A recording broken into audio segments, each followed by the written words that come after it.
Dam की सबसे खूबसूरत स्पॉट जो है ना, मुझे यही लगती है। मतलब ऐसे ऐसे करके रास्ते बने रहते हैं, जैसे कुछ इस प्रकार से। हमने कई सारी फोटोग्राफी भी करी साथ अपने जोड़ाओं के साथ। डेम के उन इलाकों को देखते हुए जो आपको मजा आता है, वो मजा फिर दुनिया के किसी कोने में नहीं आता। आज अंतिम दिन जामताड़ा में, और अपने मित्र को बाय कहने का वक्त आ गया है, बट उनके फैमिली से भी मैं मिलाना चाहता हूँ। ये पूरे फैमिली।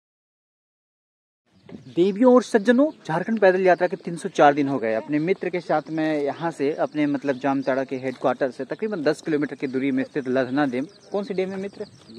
लाधना। उस डैम की ओर प्रवेश कर चुका हूँ। मैं आपको बताऊं कि ये मैथन डैम का ही हिस्सा है। पीछे कंस्ट्रक्शन आप देख रहे होंगे, क्योंकि धनबाद को जोड़ेगी ये लाइन, इसलिए जो है वो बन रही है।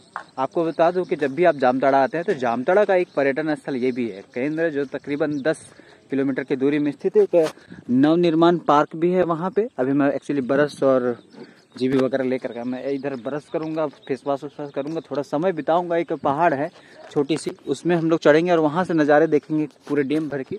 इस जगह में आने की आइडियल टाइम जो है सुबह के तकरीबन 5 से 6 बजे तक, जब अर्ली मॉर्निंग जब आएंगे और चिड़ियों की चहकती आवाज़ें सुनेंगे, और शाम संध्या तकरीबन 4 बजे से लेकर के शाम के सनसेट होने तक इस जगह के नज़ारे जो है मन को हर्षित करते हैं। चलिए अब हम यहाँ से कुछ आपको नज़ारे दिखाएं और उसके बाद फिर हम वापस शहर की ओर जाएंगे। इस ब्लॉग को वहीं पे करें।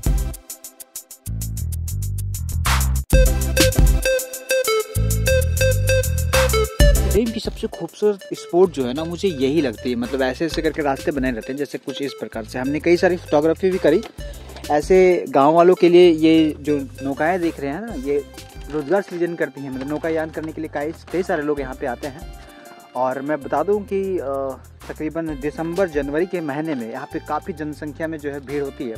विदेशी पंछी भी यहाँ पे विचरण करने के लिए आते हैं, तो उन चीज़ों को देखने के लिए लोग कुछ इस प्रकार से शिकारा या नौका आप कह लें, उनको बुक करते हुए आगे जाते हैं, जिनके लिए ये चीज़ें बनाई गई हैं। और इन जगहों में आकर के जो खूबसूरत नज़ारे देखने को मिलते हैं, खासकर नौका जो खड़ी रहती हैं, उन चीज़ों को तो मज़ा आता ही है। उस ऊपर के स्पॉट से मैंने बताया वो मज़ा आता ही है, और यहाँ घूमने में भी काफ़ी मज़ा आता है। मैं और मेरे मित्र भी, हम यहाँ पे भी थोड़ी देर बैठने वाले हैं।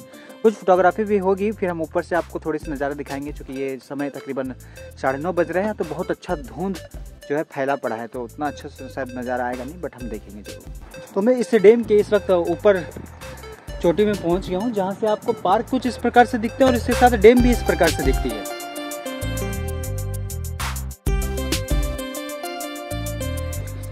ऊपर के पहाड़ में कुछ इस प्रकार से बैठने की व्यवस्था की गई है यात्रीगणों के लिए, और यहां से नज़ारे डैम के कुछ इस प्रकार से दिखते हैं। बहरहाल मैं आपको बता दूं कि धुंध जब दिखती है तो पूरे डैम के नज़ारे आपको देखने में जो है वो मज़ा नहीं आता। बाकी अगर आप शाम, जिस प्रकार मैंने आपको टाइम मेंशन करा हो, उस वक्त आते हो, तो फिर आपके लिए काफ़ी मज़ेदार जगह हो जाती है। खैर, इन जगहों में, इन चट्टानों में बैठते हुए अपने मित्रों के साथ, अपने जोड़ाओं के साथ डैम के उन इलाकों को देखते हुए जो आपको मज़ा आता है, वो मज़ा फिर दुनिया के किसी कोने में नहीं आता है। इस जगह से नज़ारे कुछ बहुत खूबसूरत दिखती है। आपको ये सुनिश्चित करना चाहता हूँ कि जिस प्रकार से आप जामताड़ा को जानते हैं, आप जामताड़ा को जानने के लिए अपनी सोच जो है वो बदल लें। मैं इन सभी को इस चीज़ के लिए दिखाने लग रहा हूँ ताकि आप जामताड़ा को उस स्तर से ना देखें जिस स्तर से सिर्फ आपको मूवी में दिखाई गई है। एकमात्र ब्लॉक है करमटाड़, जहाँ पे ये सारी चीज़ें होती है, और वहाँ से कुछ असामाजिक तत्व जो अपने जामताड़ा के इस मुख्यालय में आए हैं, जिसकी वजह से आप जामताड़ा का नाम इतना गंदा होते हुए सुनते हो। बहरहाल इस जगह की खूबसूरती बहुत ही ऊँचे दर्जे की है। चारों ओर से जो है प्राकृतिक से घिरा हुआ ये जिला, जहाँ पे आपको काजू का भी एक्सपोर्ट देखने के लिए मिलता है। पूरे देश भर में काजू यहाँ के नाला प्रखंड से सप्लाई होती है, और कई मायने में ये जिला जो है हमारे लिए बहुत ही इम्पोर्टेंट है। यहाँ से मैथन डैम का सीधा जुड़ा हुआ है। इस डैम से भी, खास करके मैथन डैम का बहुत बड़ा हिस्सा इस जगह से, जिस जगह का है, और अपने देश के साथ साथ दूसरे देश, मतलब बांग्लादेश को भी बिजली जो सप्लाई होती है इस डैम के पानी से होती है। तो आप सोच सकते हैं कि कितना अहम है अपने भारत के जीडीपी के लिए, अपने भारत के अंतर्राष्ट्रीय संबंध के लिए इस जिला का महत्व। कई सारे यहाँ पे आपने नौकाओं को देखा, जिसको मैंने पूर्व में भी बोला कि यहाँ के लोकल लोगों के लिए रोजगार का साधन है वो, और भी बहुत सारे मत्स्य पालन और दूसरे अन्य कृषि के लिए जो है यहाँ का पानी बहुत उपयोगी। इसके साथ इंफ्रास्ट्रक्चर कुछ अच्छे तरीके से डेवलप हो जाएगी तो इस जगह की और भी जो है प्रतिष्ठा होगी। आपको बता दूं कि हमारी यही प्रॉब्लम है कि हम अपने हम अपने बुरे चीज़ों को देखने लग जाते हैं और उनको सच्चाई मान लेते हैं, बल्कि पूरे देश भर के अन्य दूसरे राज्यों में भी ऐसी कहानियां हैं। बट क्या होता है कि वहाँ के अच्छे चीज़ों के बारे में लोग प्रमोट करते हैं अपने बॉलीवुड के माध्यम से, बट हमारे राज्य के कुछ ऐसे चीज़ों को जो है प्रमोट नहीं करना चाहते। ये अच्छा नहीं लगता।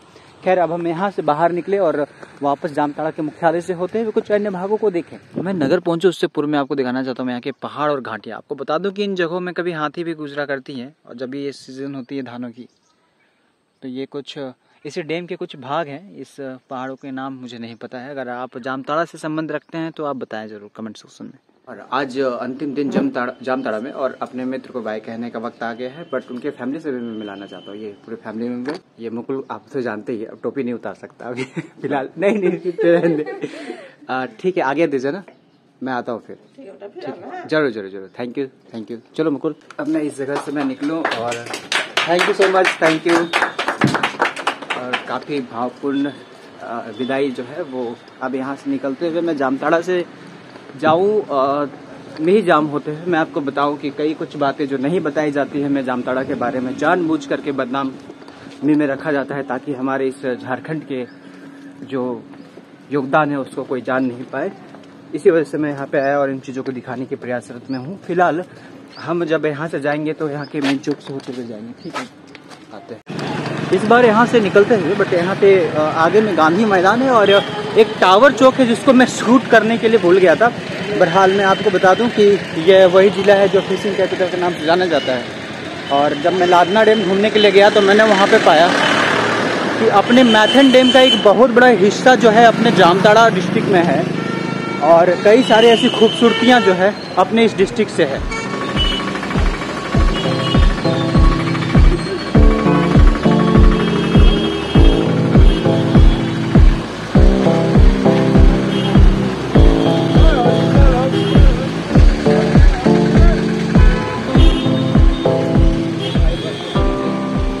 और ये है टावर चौक यहाँ का, काफ़ी दुर्लभ लग रहा है ये।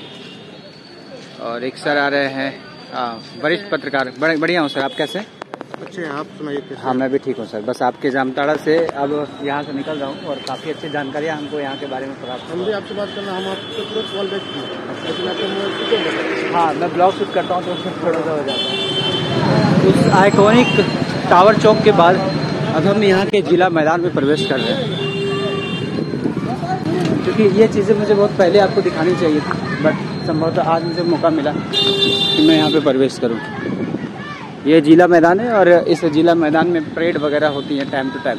मैंने जब कुछ ऐसे राष्ट्रीय त्यौहार होती है, लाइक 15 अगस्त या 26 जनवरी वगैरह। छोटे छोटे बच्चे काफ़ी क्रिकेट खेल रहे हैं यहाँ पे। हाँ, चैनल का नाम फ्लाइंग आर्या 15। क्या? फ्लाइंग आर्या 15। कहाँ से आ रहे भैया? बोकारो से आ रहा है। चलिए चलते चलते हम एक और अंकल से आपको मिलाएं। यहाँ पे है गीता नाम का स्टेशनरी वेराइटी स्टोर खोला है इन्होंने। और सबसे पहले जामताड़ा से मैं जब जामताड़ा पहुँचा तो अंकल जी ने मेरा स्वागत किया और बहुत कुछ समझा मेरी इस यात्रा के बारे में। धन्यवाद अंकल जी, आपने मेरी यात्रा के बारे में समझा और मुझे इतना प्यार दिया। ठीक है, थैंक यू। हाँ, आइए, जरूर मुलाकात होगी। अरे जरूर, आप जामताड़ा वालों ने दिल जीत लिया। ठीक है, आते हैं। ठीक है, नमस्कार। तो लादना डैम के बारे में मैं बस आपको इतना ही बता सकता हूँ इस वीडियो को एंड करते हुए कि एक पर्यटन स्थल तो है, बट सिंचाई वगैरह जो है इस जगह के, इस लादना डैम के लादना मैं अगर वर्णन अच्छा से नहीं कर पा रहा हूँ इस डैम को, तो आप वर्णन करके बताएं, वर्ड्स में लिख करके बताएं, क्योंकि कई बार ऐसा संभव नहीं हो पाता है। पढ़ा था, किसी ने बोला था लोधमा, किसी ने बोला लादना, मैंने वहाँ पे लादना सुना देखा, तो काफ़ी अच्छा लगा सिंचाई के हिसाब से भी। और मुझे लगता है कि पर्यटन को बढ़ावा मिले इसलिए एक पार्क का निर्माण किया गया, तो मुझे ज़्यादा अच्छा लगा। But at the same time मैंने बस सोचा कि यार थोड़ा शहर के बारे में भी मैं बताता चलूँ, इसलिए ये सारी बातें इन सब लोगों के साथ मैंने दिखाने की कोशिश की। तो चलिए इस वीडियो को अब हम यहीं पे एंड करते हैं और अब हम यहाँ से निकलते हुए मिहिजाम और चितरंजन के रास्ते में आगे बढ़े। मैं आपको बताऊँ कि वहाँ के बारे में भी एक अद्भुत कहानी सुनने को मिलती है, जो कि झारखंड के कभी बहुत कम लोगों को ही पता होगा। लिटरली जानने की ज़रूरत है आप सभी को।